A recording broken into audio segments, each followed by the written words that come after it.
ദൈവതിരുനാമത്തിന് മഹത്വമുണ്ടാവട്ടെ. Bible reading പ്രോഗ്രാമിൽ സംബന്ധിക്കുന്ന ഏവർക്കും കർത്തൃനാമത്തിൽ സ്നേഹവന്ദനം ഒരിക്കൽ കൂടി അറിയിക്കട്ടെ. നമ്മൾ 2 ദിനവൃത്താന്ത പുസ്തകത്തിൽ നിന്നാണല്ലോ വായിച്ചു വരുന്നത്. ഇന്ന് നമ്മൾ വായിക്കുന്നത് 2 ദിനവൃത്താന്ത പുസ്തകം 17-ാം അധ്യായമാണ്. 16-ാം അധ്യായം ഇന്നലെ നമ്മൾ വായിച്ചു കഴിഞ്ഞു. ആസ രാജാവ് തൻ്റെ എല്ലാ പ്രവർത്തനങ്ങളും ദൈവത്തിൽ ആശ്രയിച്ച് ആരംഭിച്ചു. എന്നാൽ അവസാന നാളുകൾ വന്നപ്പോൾ അദ്ദേഹം ദൈവത്തിൽ നിന്നകന്ന് മനുഷ്യരിൽ ആശ്രയിച്ചു. അതിൻ്റെ പരിണിതഫലമായി തൻ്റെ തെറ്റ് ചൂണ്ടിക്കാണിച്ച പ്രവാചകനെ ചങ്ങലക്കിടുകയും നിഷ്കളങ്കരായ ഇസ്രായേൽക്കാരെ പീഡിപ്പിക്കുകയും ചെയ്യുന്നു. അതിനുശേഷം അതിൻ്റെ ശിക്ഷയായി അദ്ദേഹത്തിൻ്റെ കാലിൽ ഒരു രോഗം ബാധിച്ച് അന്നത്തെ കാലത്തെ ഏറ്റവും ശ്രേഷ്ഠമായ വൈദ്യന്മാരെ കൊണ്ട് ചികിത്സിപ്പിച്ചിട്ടും ഭേദമാകാതെ അദ്ദേഹം മരിച്ചു പോവുകയാണ്. ദൈവത്തിൽ ആരംഭിച്ച് പാപത്തിലേക്ക് ചെന്ന് സമാപിക്കുന്ന ഒരവസ്ഥ നമ്മളിവിടെ കാണുന്നുണ്ട്. എന്നാൽ പാപത്തിൽ ആരംഭിച്ചാൽ പോലും ദൈവത്തിൽ സമാപിക്കുന്ന ജീവിതമാണ് ഏറ്റവും ശ്രേഷ്ഠവും ധന്യവുമായിട്ടുള്ളത്. വേദപുസ്തകത്തിൽ ധാരാളം ഉദാഹരണങ്ങളെ നമുക്ക് കാണുവാനായിട്ടുണ്ട്. സമരിയ സ്ത്രീ തൻ്റെ ജീവിതം പാപത്തിലാണ് ആരംഭിച്ചത്. അത് വന്ന് സമാപിക്കുന്നത് ദൈവത്തിലാണ്. ഇസഹാക്കും റിബേക്കായും ദൈവത്തിൽ ആരംഭിച്ചു തുടങ്ങിയതായ അവരുടെ കുടുംബജീവിതം അവസാനം ആ കുടുംബത്തിൽ തന്നെ 2 മക്കളും പരസ്പര ശത്രുതയിലായി ഇരിക്കുന്ന ഒരവസ്ഥയിലേക്ക് അവർ പോകുന്നതായ സാഹചര്യം, പാപത്തിലേക്ക് പോകുന്ന സാഹചര്യം നമ്മൾ പിന്നെ കണ്ടു. അങ്ങനെ പല ഉദാഹരണങ്ങൾ വേദപുസ്തകത്തിൽ നമുക്ക് കാണുവാനായിട്ടുണ്ട്. നമ്മളും ദൈവത്തിൽ ആരംഭിക്കുന്ന കുടുംബജീവിതം ദൈവത്തിൽ തന്നെ സമാപിക്കുവാൻ ഇടയാകണം. അതായിരിക്കണം നമ്മുടെ പ്രാർത്ഥന. ഇവിടെ ആസായുടെ മകൻ യഹോശാഫാത്ത് ഇവിടെ ചുമതലയേൽക്കുകയാണ്. യഹോശാഫാത്ത് എന്ന വാക്കിനർത്ഥം യഹോവ ന്യായപാലനം ചെയ്യുന്നു എന്നുള്ളതാണ്. അവൻ്റെ പേരിൻ്റെ അർത്ഥം പൂർണ്ണമാകുമാറ്. ദൈവത്തിൽ പൂർണ്ണമായി ആശ്രയിച്ചുകൊണ്ടാണ് യഹോശാഫാത്ത് തൻ്റെ പ്രവർത്തനം ഇവിടെ ആരംഭിക്കുന്നത്. അദ്ദേഹം അവിടെ ഉണ്ടായിരുന്നതായ ബാൽ വിഗ്രഹങ്ങളെയും അശേരാ പ്രതിഷ്ഠകളൊക്കെ നീക്കി സത്യദൈവ ആരാധന രാജ്യത്ത് കൊണ്ടുവരുവാനുള്ള വലിയ ശക്തമായ ഒരു നീക്കം നടത്തി വലിയ ക്രമീകരണം അവിടെ ചെയ്യുകയാണ്.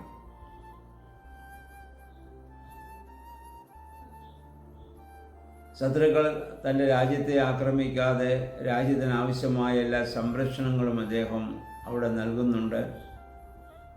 നമ്മൾ വായിക്കുന്നു, അവൻ്റെ പിതാവിൻ്റെ ദൈവത്തെ തേടുകയും കൽപ്പന അനുസരിച്ച് ജീവിക്കാൻ അദ്ദേഹം ശ്രമിക്കുകയും ചെയ്തു എന്നുള്ളതാണ്.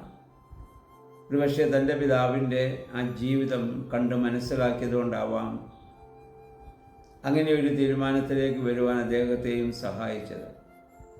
തൻ്റെ പിതാവ് ദൈവത്തിൽ ആശ്രയിച്ച് ജീവിതം ആരംഭിച്ചപ്പോൾ വലിയ ശത്രുക്കളെയൊക്കെ ജയിക്കുവാൻ എൻ്റെ പിതാവിന് സാധിച്ചുവെന്നും, എന്നാൽ അവസാനം ദൈവത്തിൽ നിന്നകന്ന് മനുഷ്യരിൽ ആശ്രയിച്ചപ്പോൾ പാപത്തിൽ ജീവിതം സമാപിച്ച കാര്യം യഹോശാഫാത്ത് കണ്ട് മനസ്സിലാക്കിയിട്ടുണ്ടാകും.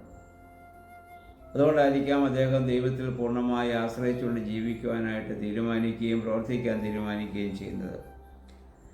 അതുകൊണ്ട് ഇതിനു മുമ്പുണ്ടായിരുന്ന ഇസ്രായേൽ രാജാക്കന്മാരിൽ നിന്ന് അവരുടെ രീതിയൊന്നും ഇദ്ദേഹം അവലംബിച്ചില്ല.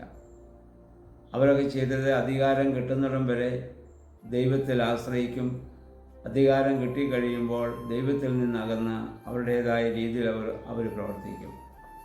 ഇന്ന് സഭയിലും സമൂഹത്തിലൊക്കെ ഇങ്ങനെയുള്ള രീതി നമുക്ക് കാണാൻ പറ്റും. അധികാരം ലഭിക്കുന്നിടം വരെ എല്ലാവരും താഴ്മയും വിനയവും ഉള്ളവരായിരിക്കും. കിട്ടിക്കഴിയുമ്പോൾ അതിൻ്റേതായ ധാർഷ്ട്യം കാണിക്കുന്നത് നമുക്ക് കാണാൻ പറ്റും. അതൊരിക്കലും പാടില്ലാത്തതാണ്. അത് തീർച്ചയായും ശാപമായിട്ട് മാത്രമേ മാറുകയുള്ളൂ. അതുകൊണ്ട് ദൈവം നൽകുന്ന അധികാരം ദൈവഹിതപ്രകാരം വിനിയോഗിക്കണം. ഏത് രീതിയിലുള്ളതായാലും അപ്രകാരം ഒരു ജീവിതം നയിക്കുമ്പോഴാണ് നമുക്കും സഭയ്ക്കും സമൂഹത്തിനും എല്ലാം അതൊരു അനുഗ്രഹമായിട്ട് ഭവിക്കുന്നത്. ഇപ്പോൾ വായിക്കുന്ന കർത്താവ് അവന് രാജ്യത്തിൻ്റെ പൂർണ്ണ നിയന്ത്രണം നൽകിയെന്നാണ്. ദൈവം വിചാരിച്ചെങ്കിൽ മാത്രമേ അത് സാധിക്കുകയുള്ളൂ, ഇല്ലെങ്കിൽ ശത്രുക്കൾ അവനെ സദാ ആക്രമിച്ചുകൊണ്ടിരിക്കും.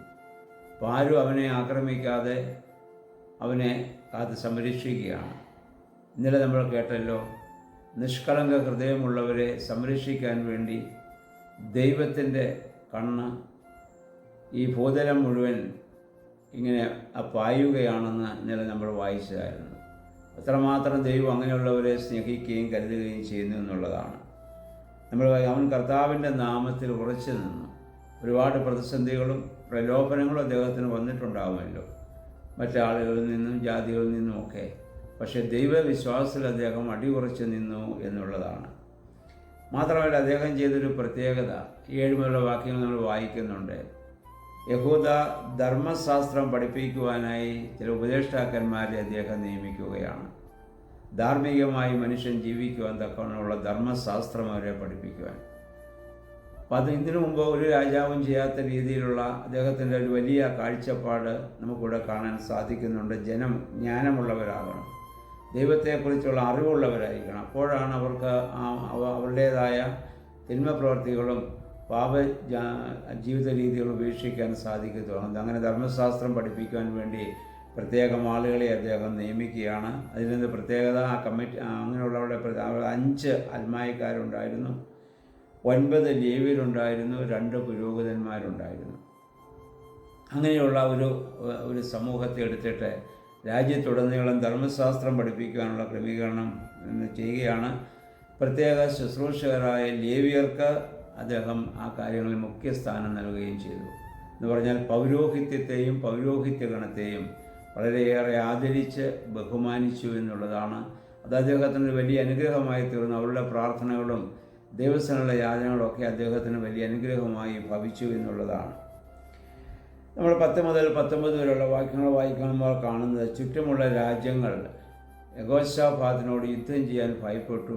കാരണം അത് യഹോവയുടെ ജനമാണെന്ന് അവരറിഞ്ഞു എന്നുള്ളതാണ്. യഹോവയോടുള്ള ഭയമായിരുന്നു. ഇസ്രായേലിൻ്റെ ദൈവത്തോടുള്ള ഭയം മുഖാന്തരം മറ്റാരും അവനെ ആക്രമിക്കാൻ വേണ്ടി തുനിഞ്ഞില്ല. മാത്രമല്ല, മറ്റ് രാജ്യങ്ങളൊക്കെ അവന് സമ്മാനങ്ങളും ഒക്കെ അവന് കൊടുത്തയച്ച് അവനെ സ്നേഹിക്കുന്ന ആദരിക്കുന്ന ഒരവസ്ഥ അവിടെ ഉണ്ടാകുന്നതായി നമ്മൾ കാണുന്നുണ്ട്. പ്രിയമുള്ളവരെ, ഇത് ഈ വേദഭാഗം നമ്മെ പഠിപ്പിക്കുന്നത്, നമ്മൾ നമ്മെ തന്നെ ദൈവകരങ്ങളിൽ സമർപ്പിക്കുമ്പോൾ ദൈവത്തിൻ്റെ വലിയ സംരക്ഷണം നടത്തിപ്പ് നമുക്ക് അനുഭവിക്കാൻ സാധിക്കുമെന്നുള്ളതാണ്. അവൻ്റെ കൽപ്പനകളനുസരിച്ച് നമ്മൾ ജീവിക്കുമെങ്കിൽ ദൈവം നമ്മളെ ഒരു നാളും നമ്മെ കൈവിടുകയില്ല. കാരണം അതുകൊണ്ട് നമ്മുടെ കർത്താവും മത്തായിയുടെ സുവിശേഷം 28-ാം അധ്യായത്തിൻ്റെ അവസാന വാക്യം നമ്മൾ വായിക്കുന്നുണ്ടല്ലോ. കർത്താവ് സ്ത്രീഹന്മാരോട് പറയുന്നു, കർത്താവ് ഐക്യം പറയുന്നു, ഞാൻ നിങ്ങളെ അനാഥരായി വിടുകയില്ല.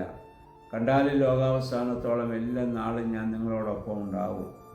നിങ്ങളൊന്നും ഭയപ്പെടേണ്ട, ഞാൻ പോകുന്നു, എനിക്ക് എൻ്റെ പിതാവിൻ്റെ അടുത്ത് പോകണം. പക്ഷെ അതുകൊണ്ട് നിങ്ങളാരും അനാഥരാവുകയില്ല. പരിശുദ്ധാത്മാവ് വരും, അവൻ നിങ്ങളെ വഴി നടത്തും.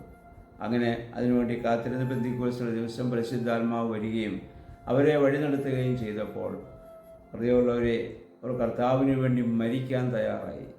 ജീവിച്ചിരുന്നപ്പോൾ അധികാര സ്ഥാനത്തിന് വേണ്ടി മത്സരിച്ചവർ, അവർ പിന്നീട് ഒരിക്കലും അങ്ങനെയുള്ള ഒരു ചിന്ത പോലും അവരുടെ മനസ്സിൽ പിന്നെ കടന്നു വന്നിട്ടില്ല. എല്ലാവരും ശുശ്രൂഷ മനോഭാവത്തിലേക്ക് കടന്നു വരുന്നതായി നമ്മളവിടെ കാണുന്നുണ്ട്. നമുക്കും ആവശ്യം അങ്ങനെയുള്ള ഒരു ശുശ്രൂഷ മനോഭാവമാണ്. നാം ദൈവകരങ്ങളിൽ നമ്മെ തന്നെ സമർപ്പിക്കുമ്പോൾ ദൈവം നമുക്ക് വേണ്ടി കരുതിക്കൊള്ളും. അതുകൊണ്ട് പ്രതിസന്ധികൾ ഉണ്ടാവത്തില്ല എന്നല്ല. 34-ാം സങ്കീർത്തനത്തിൽ ദാവീദ് പാടിയതുപോലെ, നീതിമാൻ്റെ അനർത്ഥങ്ങൾ അസംഖ്യമാണ്, പക്ഷെ അവയെല്ലാറ്റിൽ നിന്നും യഹോവ അവനെ വിടുവിക്കുമെന്നുള്ളതാണ്. അതാണ് അതിൻ്റെ ശ്രേഷ്ഠത. പ്രതിസന്ധികൾ വരും, പക്ഷെ അതിൽ നിന്നുള്ള സംരക്ഷണം നമുക്ക് അനുഭവിക്കാൻ സാധിക്കും. അപ്രകാരം ഒരു ജീവിതം നയിപ്പാൻ ഈ വേദഭാഗം നമ്മെ സഹായിക്കണം. യഹോശാഫാത്തിനെ പോലെ തൻ്റെ പിതാക്കന്മാരുടെ പാപത്തിൻ്റെ വഴിയിലൂടെ ഇത് സഞ്ചരിക്കാതെ ദൈവത്തിന് പൂർണ്ണമായി സമർപ്പിക്കുന്ന ഒരു അനുഭവത്തോടെ ജീവിക്കുവാൻ നമ്മെ തന്നെ പൂർണ്ണമായി സമർപ്പിക്കാം. അതിനുവേണ്ടി നമുക്ക് പ്രാർത്ഥിക്കാം. സർവശക്തനായ ദൈവം അതിന് നമ്മളെ എല്ലാവരെയും അനുഗ്രഹിക്കുമാറാകട്ടെ.